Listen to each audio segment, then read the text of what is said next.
And welcome everyone. My name is Tom Gaillard, and I'm the CEO of Definiti, and it's my pleasure to join you for this session. Our first guest, we have two, but our first guest is Senator Pat Toomey. I'll briefly introduce myself before introducing Senator Toomey. I joined Definiti about 7 years ago, really at Definiti's inception.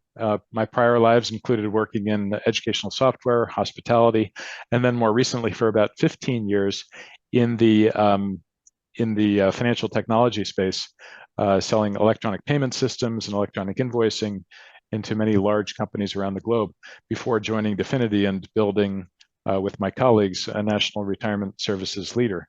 So it's a pleasure to be here, and it's been fantastic growth with the help of our partners, including many of you who are on this call. So thank you for your commitment to Definiti and to our clients as we work for strong retirement solutions for them. Hello, Pat. Hello, Tom. How are you? Nice to see you. So let me read Pat's bio before we engage in a little bit of Q&A. So Senator Pat Toomey joined the U.S. Senate from Pennsylvania in 2011 and served until 2023 when his term ended. Senator Toomey was labeled by the Philadelphia Inquirer as, quote, a leading voice on money matters. During his time in the Senate, Senator Toomey successfully led efforts to cut taxes for families, make our business tax code more competitive, end wasteful federal spending, and protect children from abusers. During his tenure, he served on the Senate's Banking, Budget, and Finance committees. In addition to his impressive record in the public sector, and that little bio doesn't talk about your terms as a U.S. representative as well, Pat, so many years in federal government. But in addition to the public service, Pat has also worked in the financial services industry. He served as president of the Club for Growth, and he currently serves on the boards of Apollo Global Management, as well as Definiti LLC, which is how I came to know him. And we have very much valued his insight and wisdom in our board discussions. So Pat, welcome. Thank you, So I think the group here would be interested probably in pretty much anything you have to say, and there's certainly many of hot topics, but to try to start out kind of narrowly perhaps, during your time in the Senate, you served on the Joint Economic Committee, the Committee on Finance, and the Committee on the Budget. And I wondered whether you could provide insight to us on how Congress weighs employees' interest in tax-deferred savings, like 401ks, against the constant pressure for reduced spend and reduced federal deficits. So any thoughts on that? Well, first of all, Tom, thanks very much for having me. And that's a great question. I will tell you that for some time now, and I think it continues to this day, there is pretty broad bipartisan support for the trade-off that's involved that you're alluding to when you create incentives and mechanisms to encourage people to have tax advantaged savings. The trade-off is there's some lost revenue for the federal government. But as I say, there's a pretty broad consensus that that's a good trade. It's a combination of factors. One is it's often the legislation that makes modest changes to encourage these savings plans often come with a relatively modest price tag in terms of foregone revenue for the federal government in the scheme of things. So that's item number one. Secondly, I think it's true that these are perceived, I think fairly, these savings opportunities through these retirement savings mechanisms are seen as very broadly available to the middle class, to working class folks. And so it's got political appeal, right? A member of Congress recognizes that that is a category that has an awful lot of voters. And so what's attractive to that demographic is going to be attractive generally. There's another subset of members of Congress who are very much aware of the fact that the Social Security program has made promises that it is not in a position to keep, frankly, right? The program is not really actually solvent. And in order to pay all the promised benefits, it's going to require massive transfers from the general fund. And those are big problems. Congress hasn't had the will to solve them. And so any way to encourage savings that are independent of that program are looked pretty favorably upon by those who are concerned about the Social Security program. And then let me add one other reason why a lot of folks like to encourage retirement savings in various vehicles. And that's frankly, it's because that can be the mechanism by which a worker becomes an owner, right? But working class Americans using 401ks or a variety of other retirement savings vehicles become owners in America. They own stock in companies, they own securities, they have a stake in the economy, they have a stake in the well-being of a variety of companies in addition to the one that they work for. And many of us, myself included, think that that is a good thing in and of itself. It is a good opportunity for workers to be able to accumulate wealth. And also, frankly, it increases the likelihood that those folks will support pro-growth economic policy more broadly because they have more at stake. So for all those reasons, Tom, my experience has been that constructive, specific ideas for targeting the expansion of retirement savings is popular in Congress, has broad bipartisan support, and I think that's likely to endure. It's interesting that you brought up Social Security, and I'm wondering if you think back to your debates in the Senate about Secure 2.0, which is obviously the most recent broad-based legislation that directly impacts retirement plans. Were those two topics brought up kind of in the same sentence, in the same, was it a yes, either or, if you understand what I'm saying, or Yeah, are they kind of two separate silos that good some blame? question. The answer is simple. The Social Security is never brought up. I mean, it's like a bipartisan unwillingness to acknowledge the obvious, which is we have a massive program. It's a universal program, and it is fundamentally at its core insolvent. People don't want to acknowledge that in office because it begs the question, well, then what are you doing about it? And there's nothing close to a consensus regarding the answer to that question. So no, they are not brought up together. Okay. And then maybe something a little more tightly on Secure 2.0 that obviously took a number of iterations, took a lot of time and effort. Is it your sense that there was a feeling once that passed that, okay, we're good on retirement? Take a pause. We'll pick this up in 10 years, or to some extent, yes, but a big caveat. I would say I would sort of divide up members of Congress. Broadly speaking, there tends to be that sense when you pass some reasonably major piece of legislation, you kind of feel like, okay, that's done. But it's very typically the case that the people who were working most intensively on that legislation, the originators, the sponsors, the folks on the committees of jurisdiction, they have a different perspective because they remember the things that they might have wanted to get into the bill and they were not able to get in, or things that got in but not quite the way they had hoped. And so in their minds, this is a constructive step forward, but the next step is on the way. You remember Secure 1.0 wasn't that long ago. I'm guessing at the time most people thought, yeah, we're kind of done with that. But sure enough, 2.0 came along before too long. And I kind of think of this as not necessarily an evergreen issue, but a periodic revisiting. We learn over time what's working well, what's not working well, what is being adopted, what's not being adopted, and why. And that tends to lead to a discussion about tweaks. And so I'm not predicting it at any particular point in the near future, but I would be surprised if there's not a 3.0 down the road. Okay.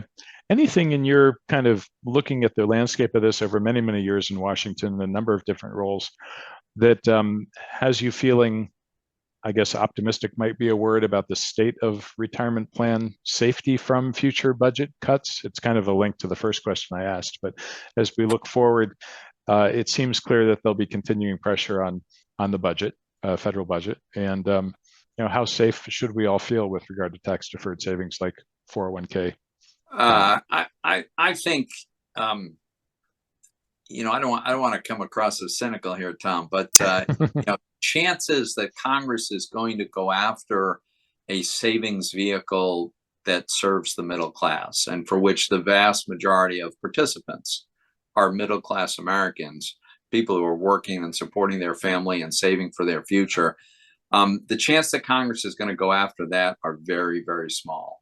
Mm-hmm. You know, high net worth individuals, people with very high income, 7-figure and 8-figure incomes, any given day, the configuration of Congress could be such that it goes after their income. Corporate income is also always potentially on the block, but there's very little appetite for going after the big heart of the middle of America and hitting that large cohort with a tax increase. Now, I will say, part of the problem the advocates of higher taxes have is that if you say, well, I'll only go after the rich, guess what? There's only so many of them. And there's actually not enough money there to solve the spending problems. Congress is going to have to deal with spending. But I don't think it's likely that retirement savings plans will be on the chopping block at all in the foreseeable future. Yeah. Okay. Good to hear.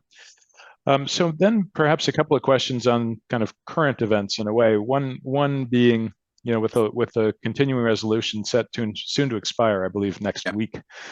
Does this lack this uncertainty of a congressional budget? What are your thoughts on what that does for the uncertainty that is for economic growth and for just the general well-being of the American economy, and then with that, employees and employee savings? Yeah. So I think the implications for the economy are modest and indirect. Most likely, the Congress will pass another continuing resolution, which, as you know, Tom, is legislation that simply continues funding all government programs as they were this past year. So it's the same categories at the same levels. That can go on indefinitely. Likely, in my view, I could be wrong, but I think it's likely that a continuation from late November into early next year is the next iteration. And during that period of time, it's quite possible that Congress will try to pass a few of what we call the appropriation bills, the bills that fund various parts of the government. So I don't think that directly has a big impact on the economy one way or the other, but indirectly, it does in a couple of ways. One way is whatever was deemed to be appropriate spending a year ago, or even more than a year ago at this point, may not really be the right fit now. The most obvious example I can think of is when the defense appropriation bill was passed over a year ago, nobody foresaw that Israel would be in a full-scale war. But Israel is in a full-scale war, and we're going to provide munitions of various kinds. And so we actually need, I'm not there anymore, but Congress needs to authorize and fund the replacement of munitions that we unexpectedly have to send to an ally. So that's an example that's a pretty obvious one about how these indefinite continuing resolutions are really not a good way to run the government, because you don't have the opportunity to address these things. The other factor I would say, and this also is indirect but not insignificant, if this goes on for a long time, it contributes to an erosion of confidence in the ability to govern, right? It erodes confidence in the competence of our government. And, that's not healthy for encouraging economic growth. Investors on the margin, anyway, are a little bit less likely to invest and risk capital and take a chance on an existing business or a new business if they feel like there's an unpredictable and ineffective government. So I think these things all matter, but that's the way I kind of think about it. Yeah. Well, and we do have a question I want to get to that came in through the chat, but at this time with, I guess the good news right now is that we do have a Speaker of the House, so got some possibility for movement. I'm not going to ask you how that might play out, because I don't think you or anyone knows. If you do know, feel free to jump in and answer. But I guess my question, how the budget impasse will be resolved, for example. But I had a little bit of a broader question, which I think you could provide some insight to, which is, as an insider, you lived through various moments of impasse Yeah. and saw that happen in the Senate, in the House, et cetera. And I wonder if you could give us, as the audience, any insight into what's happening behind the scenes. How do these irreconcilable differences, or seemingly irreconcilable differences, actually work out? What sorts of things broker? Yeah. Well, we're in a new territory in the sense that we've never had a party fire its own speaker, which Mm-hmm. uh, one way you could characterize what happened to Kevin McCarthy. Now, it was all the Democrats voted against him, but that only resulted in his being fired because 8 Republicans joined them, and Mm-hmm. so the inability to retain the unity within the Republican Party did result in his dismissal. And so, if you're Speaker Johnson, you're obviously aware of that. He's got to figure out how does he resolve this funding challenge and keep the party together. I actually think it is pretty clear how this is going to end eventually. And that is either in long-term continuing resolutions where basically the actual decisions about individual funding get punted and we just Mm-hmm. continue with current levels.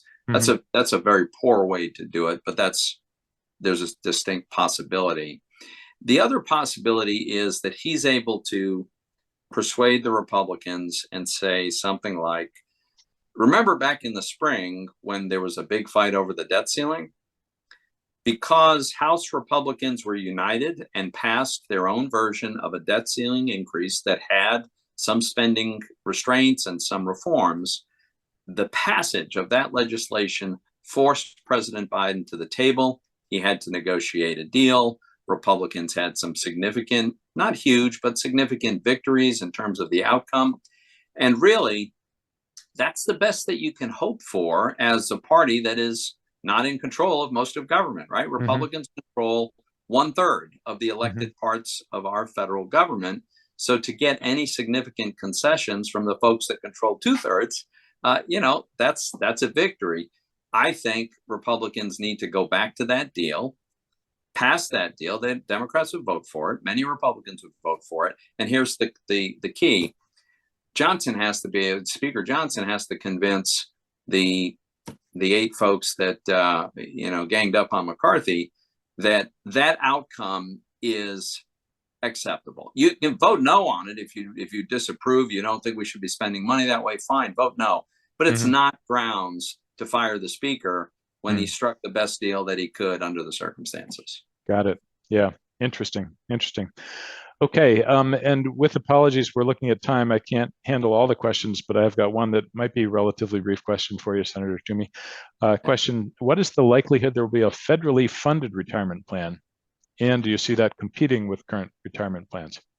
So I think that's quite unlikely, given we already have one, right? That's what Social Security is. Gotcha. And Mm-hmm. it is true that it is funded by payroll taxes to a significant degree, but as you know, that payroll tax is no longer sufficient to cover the cost of benefits already, and that gap is going to continue to widen. So the idea of having the federal government fund an alternative program, I think, is unlikely. Gotcha. All right. Well, thank you so much. We could go a lot longer. Unfortunately, we don't have the time, but I do appreciate the time you've spent with us, Senator Toomey. Really appreciate it, and thank you all for your questions. Yeah, good. Well, thanks so much, and I will bid adieu to Senator Toomey. So thank you, and welcome our second panelist, Mr. Brian Graff. Brian is the CEO of the American Retirement Association, the executive director of NAPA.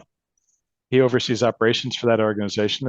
As a member of the Leadership Council, he charts the strategic direction for the organization.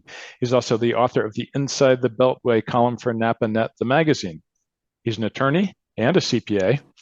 Brian was formerly legislative counsel to the U.S. Congress Joint Committee on Taxation. Prior to working on Capitol Hill, he was associated with Groom Law Group, a firm in D.C. which specializes in employee benefits. So, Brian, welcome. following on the heels of talking with Senator Pat Toomey, and I know you heard at least part of that, um, give us your perspective, if you would, on what's missing with current retirement plans. We talked a little bit about Social Security. We talked about 401ks. Where do you see the gaps from where you sit? So I think there's two policy issues that are big policy issues that are certainly fairly top of mind when it comes to the retirement policy kind of experts and the members of Congress who tend to focus more on those issues.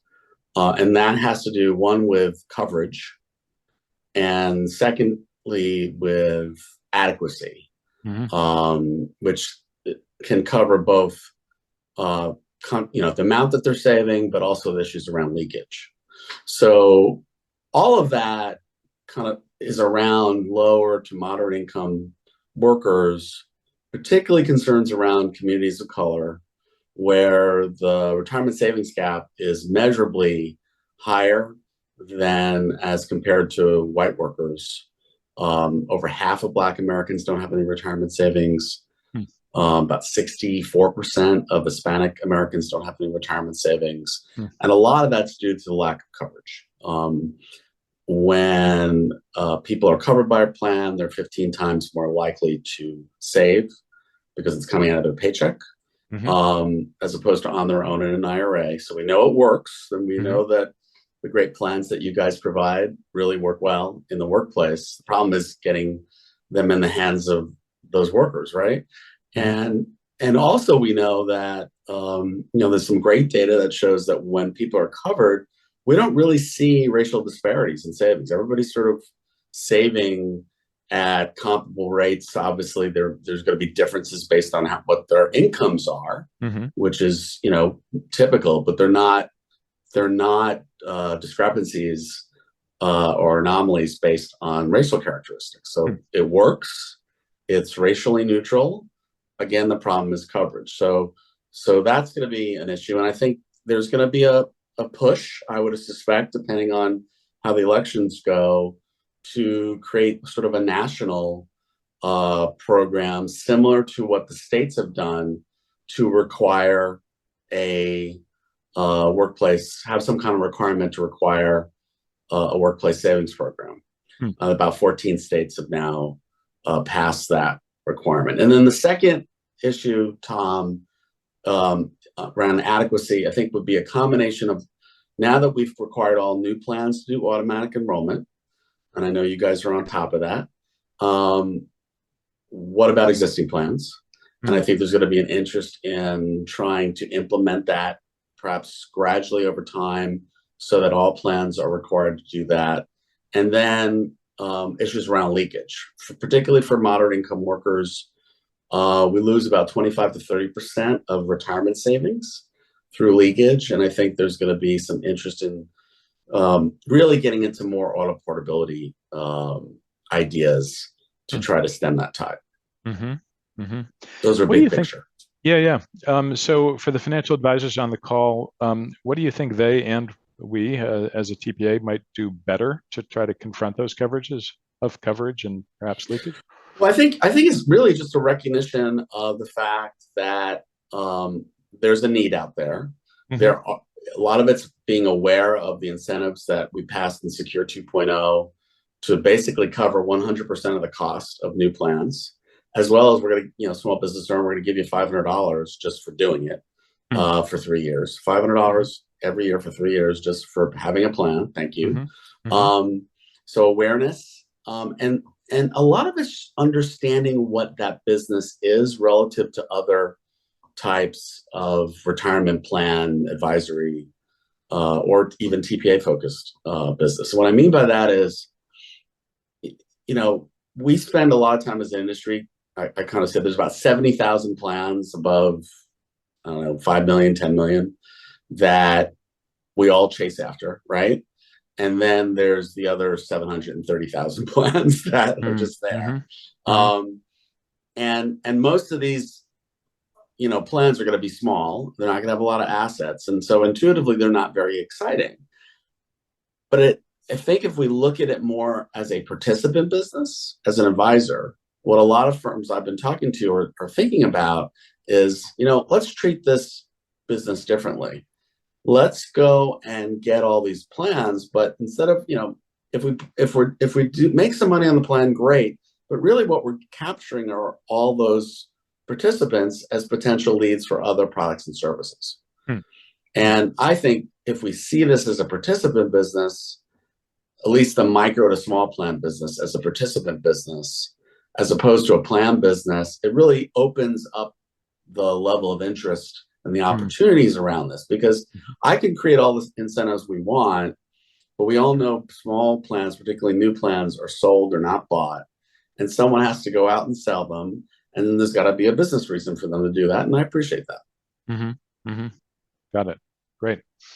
So looking ahead to 2024, almost upon us, what will the ARA be looking to do? What's kind of in your wish list, or what efforts will you be spearheading, do you think, as we look? Well, right now, we're putting a lot of effort into there's one piece of Secure 2.0 that did not get done, and that is the allowing in 403B plans, which I assume some of your advisors absolutely do, to allow them to do CITs in those 403B plans. So under current law, you can't do that. And so we want to, bridge that gap and allow for that to happen. Somewhat optimistic, maybe not this year, but by the end of this Congress, perhaps in lame duck, we'll have an opportunity to get that done. And then obviously a huge amount of work being done around the fiduciary rule that was just proposed. Sure. Last week. Has it already been a week? It has. Yes. Yeah. Good.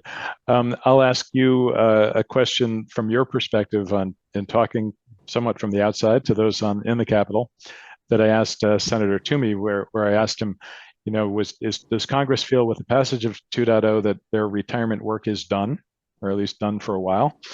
And I wonder, from your perspective, talking with those same members of Congress and their legislative aides, is it your perception that it's harder to get in the door because they're like, yeah, that was last year's business and we're on to the next thing, or is there? No, I mean, two things. One, there's a bunch of technical corrections that need to get done with respect to Secure 2.0. So that's already being worked on. I expect that legislative language, at least, maybe not a formally in bill form, will be circulated by committee staff in the next few weeks, if not sooner. And so, there's some important things in there. There's a fix to starter K that we care about a lot, that I want to get done, and some other fixes that are, they're technical. And then, I think kind of align with what Senator Toomey said. These guys know that there's a lot of interest in retirement among their constituents. I mean, retirement security is the number one financial, besides right now after inflation, the number one financial issue that most Americans think about on, sort of family financial issues that come out of polls. And so they know that. And so they're interested very much so in talking about it from a policy standpoint, oftentimes, very big picture ideas. And so I do think we're not done by any means. Now, that being said, other than technical corrections in this Congress, I really don't see, there's not going to be Secure 3.0 in this Congress. One wonders how much this Congress is actually going to get done, period. But I certainly think moving, post-election, I would imagine that there will be retirement issues in play. If for no other reason, Tom, I think we need to recognize that the Trump tax cuts, the Tax Cut and Jobs Act, it's expiring at the end of 2025. So something from a tax bill standpoint, either nothing's going to get done and all that stuff expires, but more likely there will be some kind of tax bill. And whenever there's a tax bill, usually retirement stuff gets, for better or worse, we hope better, but sometimes worse, gets swept into the tornado. Yeah. Yeah. So you feel optimistic about opportunities to move those technical details forward, it sounds like, next year, and then I do. I mean, there's general consensus. Yeah, there's general consensus around those, Tom. Yeah. And I do think this Congress for that as well is there's a little chatter, frankly, about trying to do it this year. That might be a little bit overly ambitious, but I do think by the end of the Congress, I think it's quite viable. Great. Well, excellent. Well, looking at the clock, we're already over time by a minute. And so I really appreciate your joining us, though, Brian. Really appreciate the untiring work. I've known you for a number of years, and I know it's ceaseless and untiring that you do on behalf of all of us on this call and many others besides. So really appreciate that work. And for your to join us. Thanks, Tom. Yeah, retirement policy is I guess its own little annuity. Yep. Well, good. Well, again, thank you very much. Appreciate that.